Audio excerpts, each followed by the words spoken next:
বাংলা আমার, আমি বাঙালি, মহাকালের সন্তান। মুক্তিযুদ্ধের ইতিহাস আমার, পিতা শেখ মুজিবুর রহমান। ৩০ লক্ষ শহীদ আমার, চিরকালের শ্রদ্ধা। বাংলা ভাষায় কথা বলি, আমি মুক্তিযোদ্ধা। আমি ৩ নম্বর সেক্টর কমান্ডার শফিউল্লাহর আন্ডারে মুক্তিযুদ্ধ করেছি। আপনি যে বললেন যে সমন্বয়করা দেশটা ধ্বংস করে ফেলছে, মানে কেন বললেন? এটা বলছি, সমন্বয়করা এখন দেখি বিসিএস যত ডিসি এসপি তারা পোস্টিং দেয়। 9 বছর 7 বছর আগে যারা রিটায়ার্ড করছে তাদেরকে বাড়িতে ডাইকাই না ডাইরেক্ট সচিব বসাই দিচ্ছে। 9 বছর আগে পুলিশ অফিসার রিটায়ার্ড করছে, তারাই না পুলিশ কমিশনার, তারাই না ডিআইজি, তারাই না বসাই দিতেছে টাকার বিনিময়ে।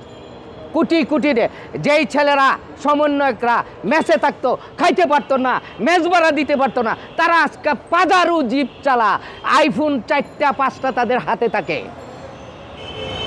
এই সমন্বয়করা ঢাকা বাংলা এশিয়া মহাদেশের মধ্যে সবচেয়ে বড় বিদ্যাপীঠ ঢাকা বিশ্ববিদ্যালয়ের তারা জিন্নার পাকিস্তানি পতাকা উত্তোলন করে এবং জিন্নার মৃত্যুবার্ষিকী পালন করে। এর থেকে এই স্বাধীন বাংলাদেশে এর চেয়ে বড় দুঃখের কথা আর হইতে পারে না। আমরা যেমনটি দেখছি যে কয়েকদিন আগে একজন মুক্তিযোদ্ধা লাঞ্ছিত করেছিল। শুধু লাঞ্ছিত না, আমার চোখের পানে এসে করে আমার সহযোদ্ধা বীর প্রতীক, শুধু মুক্তিযোদ্ধা না, সে খেতাবপ্রাপ্ত মুক্তিযোদ্ধা। তার গলায় মানে মুক্তিযোদ্ধার গলায় মালা দেওয়া মানে বাংলাদেশের গলায় মালা দেওয়া, বাংলাদেশকে অপমান করা। বীর প্রতীক আব্দুল হাই কানুর গলায় মালা দিয়া তার সারা এলাকায় ঘুরেছে এবং তার এলাকার থেকে উচ্ছেদ করেছে।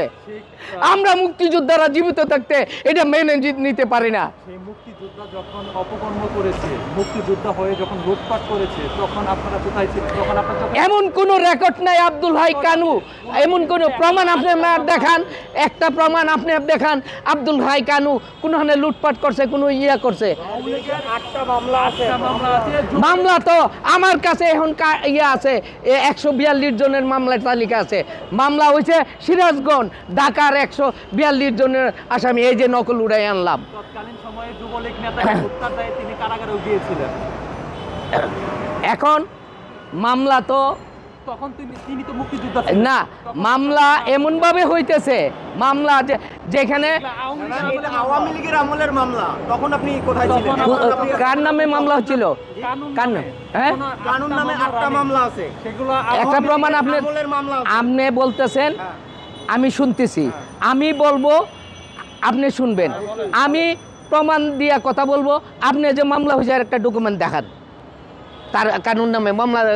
মুখে বললে তো হবে না, সারা বিশ্ব দেখতেছে, এই মিডিয়া সারা বিশ্ব দেখতেছে, সারা বিশ্ব দেখতেছে। আমিও দেখি, আমি সারাদিন এই নেটে থাকি।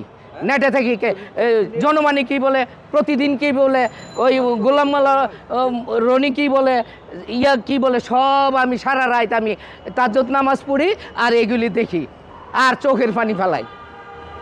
এখন জামাতের তারা করছে, এখন মুক্তিযুদ্ধকে যারা অস্বীকার করে তারা তো এটা করতেই পারে, তাদের জন্য কোনো ব্যাপার না। যেখানে নেই সর্বোচ্চ বিদ্যাপীঠ ঢাকা বিশ্ববিদ্যালয়ে জিন্নার, যেখানে আমরা পরাজিত শক্তি জিন্নার মৃত্যুবার্ষিকী পালন করে এবং পাকিস্তানি পতাকা উড়াইতে পারে, এর চেয়ে দুঃখের বিষয়। আপনারা নতুন প্রজন্ম, আপনারা স্বাধীন বাংলাদেশের সন্তান, আপনাদের বিবেককে প্রশ্ন করেন এটা ঠিক কিনা। ইন্ডিয়া মুক্তিযুদ্ধের সময় আমাদের সর্বোচ্চ সহযোগী ছিল। আমাদের মুক্তিযোদ্ধারা থাকার জায়গা দিছে, 2 কোটি লোকরে খাওয়াইছে, আমাদের ট্রেনিংয়ের ব্যবস্থা করছে, অস্ত্রের ব্যবস্থা করছে এবং মুক্তিযুদ্ধে স্বাধীনতার জন্য তারা প্রায় 17,000 লোক তাদের সৈনিক মারা গেছে এই মুক্তিযুদ্ধ করতে যায়।